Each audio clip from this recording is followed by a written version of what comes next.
claro, aquí es donde siempre lo que se dice es, sí, hay problemas, pero son por las sanciones. Y de nuevo, antes tú has dicho una cosa que me parece muy importante. Se puede estar en contra de Trump Total. y en contra del régimen cubano. No es incompatible. Absolutamente. O sea, y de la misma manera se puede estar en contra de las sanciones contra Cuba, Total. que son de una hipocresía Total. increíble, porque, vamos, sancionas a Cuba, pero no a China. ¿Por Total. qué? Porque a China le vendemos todo lo que nos interesa, ¿no?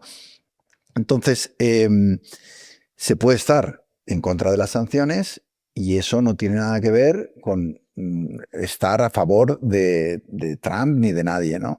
Entonces, ¿hasta qué punto tienen esas sanciones responsabilidad en la decadencia de Cuba? ¿Y hasta qué punto esta responsabilidad o ese peso mayor lo tendría el régimen cubano?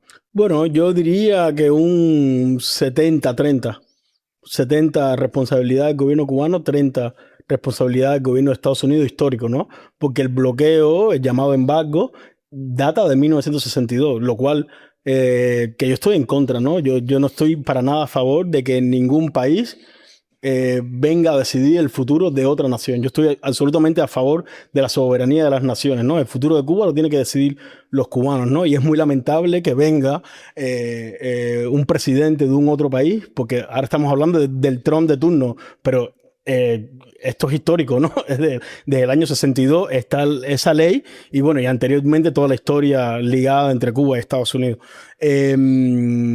Lo que pasa con esto es que es cierto que tiene una incidencia, es innegable. Negar esto es también faltarle a la verdad, ¿no?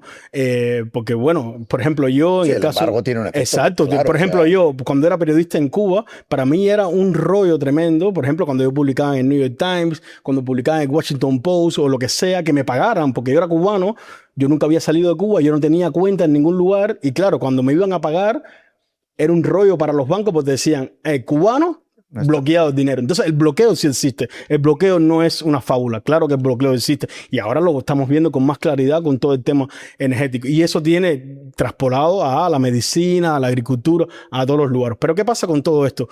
Que por un lado el gobierno cubano lucra a nivel político con el bloqueo de Estados Unidos. ¿Por qué? Porque el gobierno cubano está en su zona de confort. Que la zona de confort es estar en la guerra con Estados Unidos. Tener una excusa también, ¿no? Tener la excusa para decir, estamos agredidos por Estados Unidos y por eso es que hay un solo partido.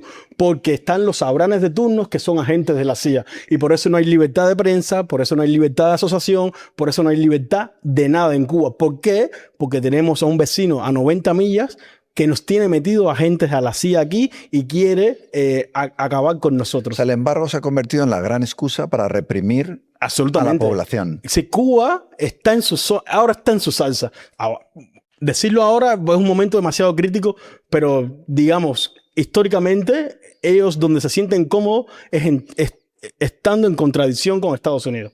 Cuando ellos se sientan a hablar, cuando el momento Obama y tal, es cuando más incómodos están, porque no saben, porque, bueno, de hecho, el momento Obama lo deja claro, ¿no? Restablece las relaciones con Estados Unidos, hay una pequeña apertura a la propiedad privada, comienza todo a suceder en Cuba, llegan los Rolling Stones, Chanel, se abren, llega el internet, reforma, los cubanos pueden entrar a los hoteles de su país, por primera vez los cubanos pueden salir de su país. Estoy hablando de 2015, por primera vez que los cubanos se pueden conectar a internet, por primera vez los cubanos pueden viajar, 2013, y todo esto empieza a pasar y el país empieza a moverse. Y de pronto Obama se montó en el avión y no había llegado a Estados Unidos y ya Fidel Castro escribió un artículo diciendo no le debemos nada al imperio. Unos meses después se murió y unos meses después pararon todo eso y el país se detuvo porque no saben, porque el país se le iba a ir de las manos. En cierto modo, no tienen miedo que si se acaba el embargo, si se acaba el enfrentamiento, entonces se tienen que enfrentar a la realidad. Se quedan desnudos. Los problemas son suyos. Exacto. Ya no pueden echarle la culpa. Lo cual también dice mucho de la estupidez de Estados Unidos en todo esto. Es decir, si quieres acabar con el régimen cubano, lo mejor que puedes hacer es levantar el embargo. Totalmente. Probablemente. Pero bueno, tampoco creo que les dé para... Y entonces, y el otro 70% que decía de responsabilidad, bueno, esto que estaba diciendo, pero a nivel, por ejemplo, cuando... Hay otra cosa, ¿no? Que también yo creo que desde mi punto de vista, y bueno, y los hechos históricos están ahí, es que, bueno, cuando triunfa la Revolución Cubana, que de la Revolución Cubana no queda nada, solo la ceniza, hay un proyecto de nación hermoso, esplendoroso, y que propuso todo lo que propuso y que generó un país que había una intención real, ¿no? Un desarrollo agrícola, una campaña de alfabetización, una intención en la educación, en la salud, pero todo eso a lo largo del camino se echó a perder y se fue por un caño justamente porque las mismas gente que habían creado este gran proyecto, como pasa en todos los lugares, probaron el sabor dulce del poder, se embriagaron y quisieron estar sentados en esa silla para siempre. Y entonces, para estar sentado para siempre, cortaron todo ese proceso y se hicieron unos pedazos de dictadores. Entonces, en ese proceso también abandonaron toda la industria, ¿no? Cuba era una gran productora de azúcar, Cuba era una gran productora de arroz, y de eso, los centrales en Cuba están abandonados, ¿no? Había toda una producción y todas esas fábricas están abandonadas, y entonces hoy Cuba lo único que ha hecho, lo único que produce Cuba hoy es nada, pero dentro de esa nada es el turismo, ¿no? Pero ¿por qué produce turismo? Y ahí es cuando uno se da cuenta de las cosas, porque hay una entidad que se llama GAESA, que es la empresa, una empresa de las Fuerzas Armadas que controla más del 80% de la economía cubana.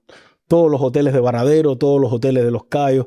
De hecho, durante la pandemia la gente decía, pero si nos estamos muriendo, la gente no puede salir de las casas, ¿cómo siguen construyendo hoteles si ni siquiera hay turismo? Porque claro, ellos están a la soviética preparando una especie de quedarse con sus pequeñas oligarquías, ¿no?